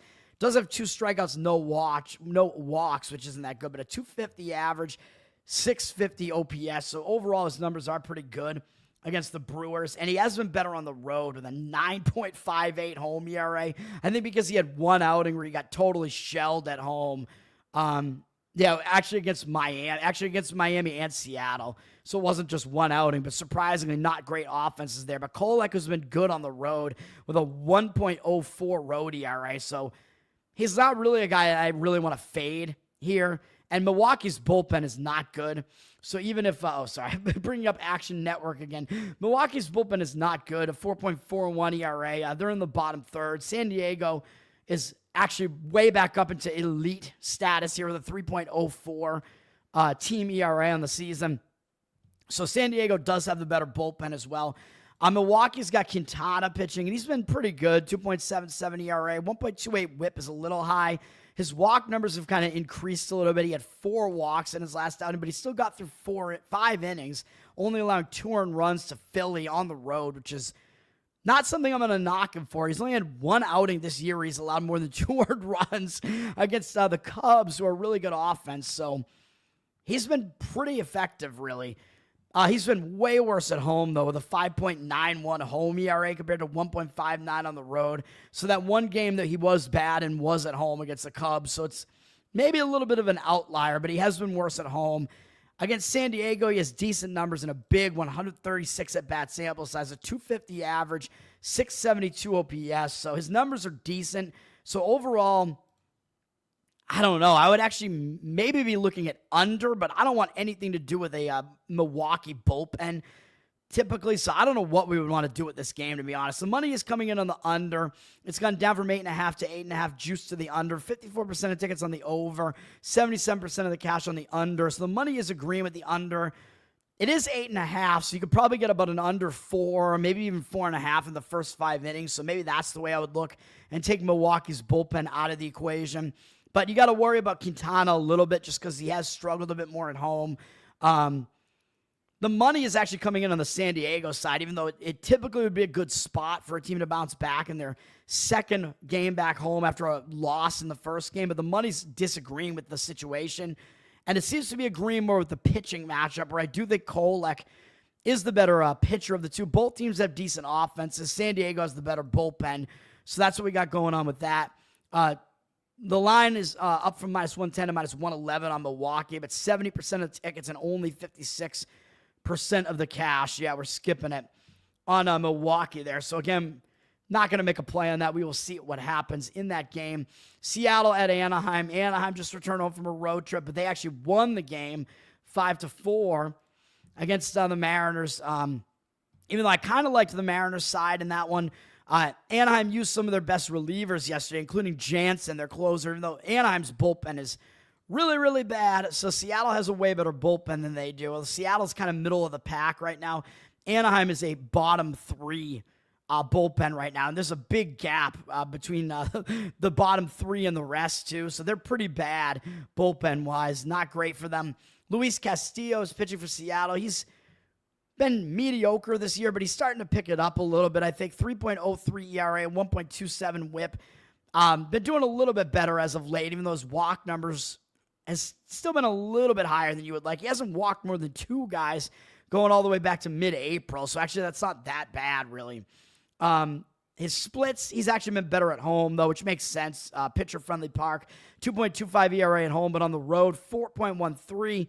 But he's facing an Anaheim lineup that isn't that great, and Castillo has done well against them in the past in 117 at-bats, 205 average, 661 OPS. Still not very high, but he does have a 30-13 strikeout walk ratio, which is a bit of a high walk rate, and he's allowed 5 home runs. But 3 of them are Renjifo, however you pronounce his name. He's 5 for 20 with 3 home runs off him, so he has hit Castillo for power. So we'll see what happens there. I think Castillo is the better pitcher, though, over Jack Kohanowitz, who hasn't been good this year. 5.34 ERA, 1.56 whip. He's putting way too many guys on base. You want to talk about a walk rate. I mean, this is not good. Walking almost as many as he's striking out, basically over the course of almost the whole season. I mean, these numbers are not good, man. He's somehow somewhat limiting the damage a little bit, not allowing more than 4 earned runs very often, but his strikeout walk rate is terrible. That ratio, 21-17 in May, had a 4-3 ratio in his first start in June. Not good. Has been a bit better at home, 4.45 ERA at home compared to 6.06 on the road. Seattle's hit him pretty well, though. 36 at-bats, a couple of home runs, 4 walks, 5 strikeouts. Polanco's 2 for 4 with a home run. Raleigh is 2 for 3 with a home run. Julio Rodriguez, 3 for 5 with a double. So some player prop potential for you there. Taveras is 3 for 8 with a double. Overall, he's allowed a 333 average and 983 OPS. And Crawford, 2 for 5 with a double off him as well. But overall, Seattle, well-rounded against them. They have some hitters that have hit him pretty well. So I would lean to Seattle to bounce back. Or I think they have a pretty big starting pitching edge. The money's agreeing with me. It's up from -146 to -155. Seattle's public with 80% of the tickets, but 96% of the cash coming in on Seattle. So I think the public and the professional money are actually agreeing on that game, and I agree with it as well. Seattle has the better bullpen, a little bit more bullpen rest as well here, and the better starting pitcher. Offense, a little bit of a wash probably, but I agree. I lean to Seattle. Not going to recommend it as a play. Mets and Colorado. Colorado just returned home from a road trip, and as expected, they lost, although they only lost 4-2. And Senzatella actually didn't start the game. He actually came in relief, and I don't know, they're talking about something with a Lindor injury, but he pinch hit, I guess, in the game for the Mets. I don't know what's going on with him. I haven't been paying attention. Senga put together a nice start for them, even though it was at Coors Field. Senzatella was not very effective, although he actually came out of the bullpen. But I don't even think it really matters for the Rockies. I mean, the Rockies are just, they're rocky, man, to say the least. They're not good. Clay Holmes is pitching for the Mets. He has nice numbers this year, 3.07 ERA, 1.16 whip. But I dial it back a little bit with Holmes because, again, doesn't have a great strikeout rate. His walk rate is fairly high, so I don't love any of that. He had a 20-10 strikeout walk ratio in May, but he's limited the damage over the course of the whole season, not allowing more than 4 earned runs in any start the entire season. But Colorado did just see him, so both these pitchers were just seen by these opposing hitters, and he did well in that game. He went 7 innings, allowed 3 earned runs, including 2 home runs, so he actually, without the long ball, he pretty much dominated them. He only allowed 3 hits, and 2 of them were home runs against Colorado. It's not a good offense on the road, though. So the fact that Colorado just saw him, they may hit him a little bit better here. And on the road, Holmes actually has been better on the road, though, with a 3.5 home ERA, 2.59 on the road. So he's been a little bit better on the road. Against the Rockies, decent numbers, including that last outing. 28 at-bats is a small sample size. 3.3 strikeout walk ratio is not great, but a 2.14 average, 7.19 OPS. So his numbers pretty decent against Colorado. But I don't know if I totally trust Holmes, including in this environment, and with both lineups having just seen these opposing pitchers. I think the way that you got to look at this game is an over. Carson Palmquist, not Palmer, is pitching for the Rockies here. 8.5 ERA this year, 1.83 whip. That's not good. He's a rookie, so maybe he will, start turning it around at some point, but his walk rate is way too high. Hasn't been striking out that many guys either. Just hasn't been great for him, man, and he just faced the Mets, didn't go 5 innings. He allowed 2 home runs in that game, too. He did have a really high strikeout rate in that game, though, so a little bit of a sign of life from Palmquist with 8 strikeouts was quite good, but 2 home runs allowed, didn't make it 5 innings. Both offenses just saw these opposing hitters. Palmquist has been awful at home with a 12.46 ERA at home, 7.24 on the road. I know it's a very small sample size. Against the Mets, they actually didn't hit him that well, and 16 at-bats they have against him, a 188 average, but an 840 OPS because they have 2 home runs. Alonso and Lindor both hit home runs. We'll see if Lindor is back because he pinch hit yesterday. I don't know if that means he got hurt in yesterday's game. Is that what they were saying? I don't even know. Let's see. He went 1 for 1 with a double with 2 RBIs yesterday in a pinch hitting role. I don't know. I guess he has a slight injury. He didn't start yesterday, but he came in and pinch hit, so it seems like he's probably fine, I would guess. I don't even know. So Lindor, the fact that ESPN is listing him in the lineup here usually means that he's active. So ESPN actually takes the inactive players out of these batter versus pitcher stats. So it looks like Lindor probably will play. So I think the only way you can look at this game is to go over the total. We do see 71% or 77%, or no, I'm looking at the wrong game here. Excuse me. I'm confusing Oakland with Colorado because they both have ridiculous stadiums. This line has actually dropped a little from 11 to 11, juice to the under, but 69% of the tickets, 84% of the cash on the over. Total that high. The odds makers are telling you something. I think Holmes is not quite as good as he looks, especially guys in their early 30s like that. I don't think they all of a sudden start becoming an amazing pitcher after their career suggests otherwise. So over is probably the way I would look in that game.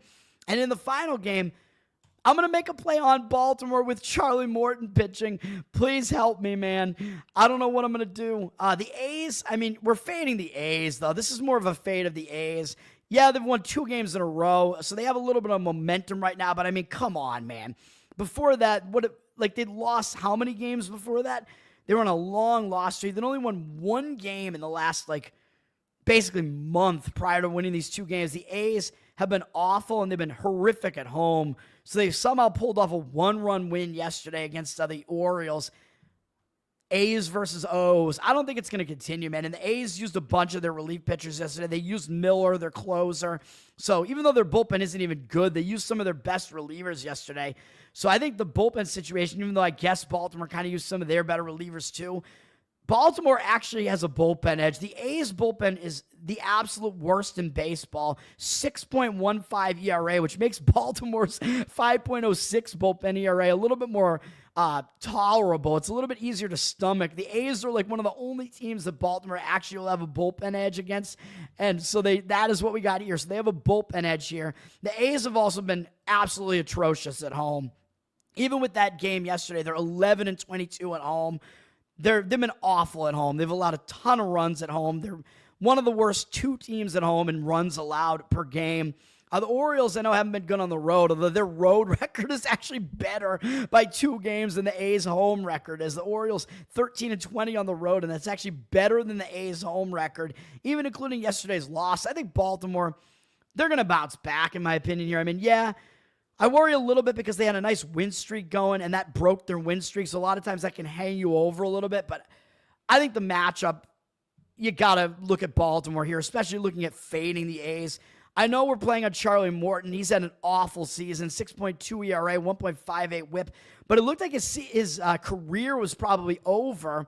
Baltimore moved him to the bullpen, and to start out the season, Baltimore lost, I believe, 12 games in a row that he had pitched in.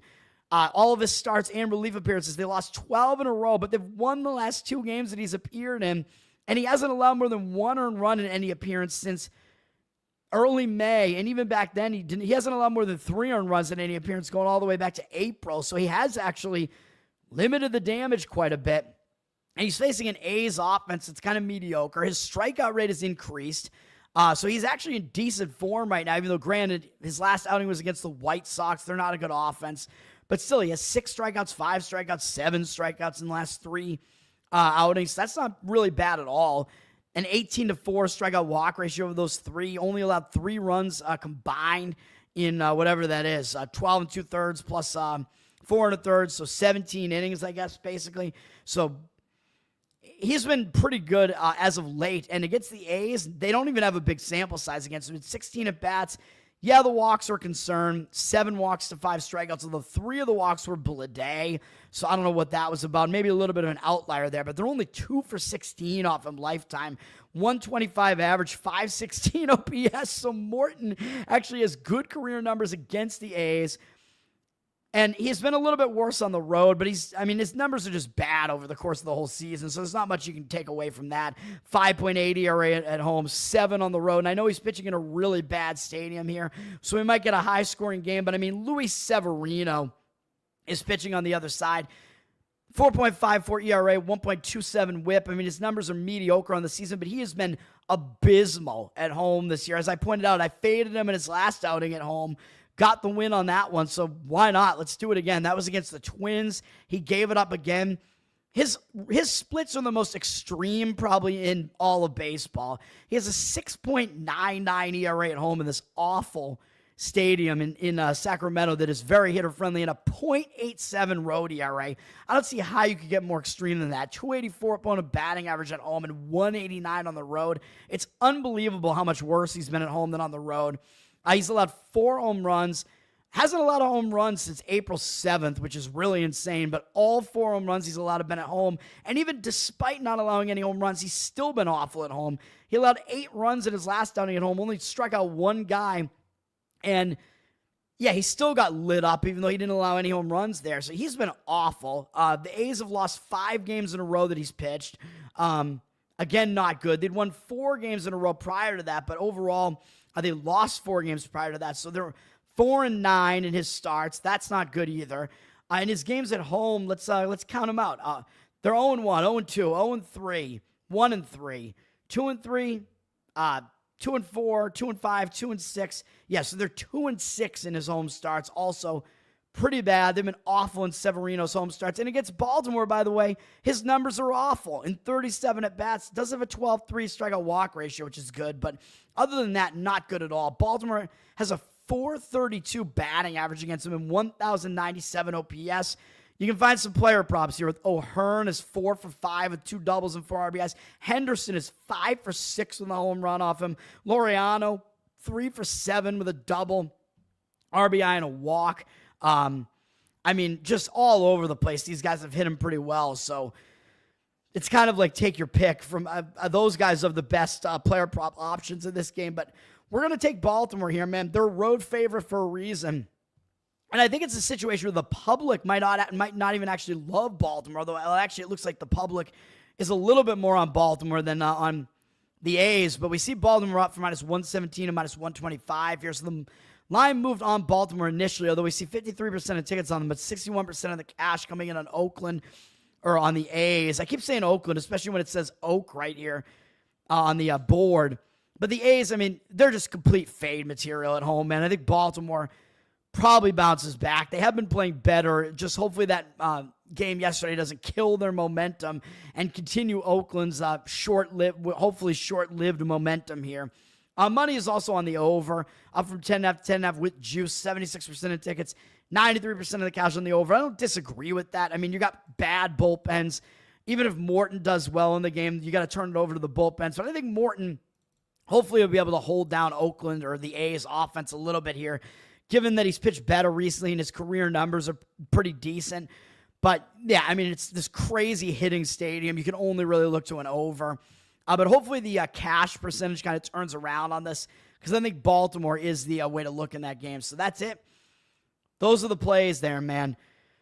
So one more time, Chicago Sky and the WNBA plus the points. Get whatever the best number you can get is. Dodgers run line. I know it seems like we're joining the public. It's a little bit risky, but I like the matchup and the situation.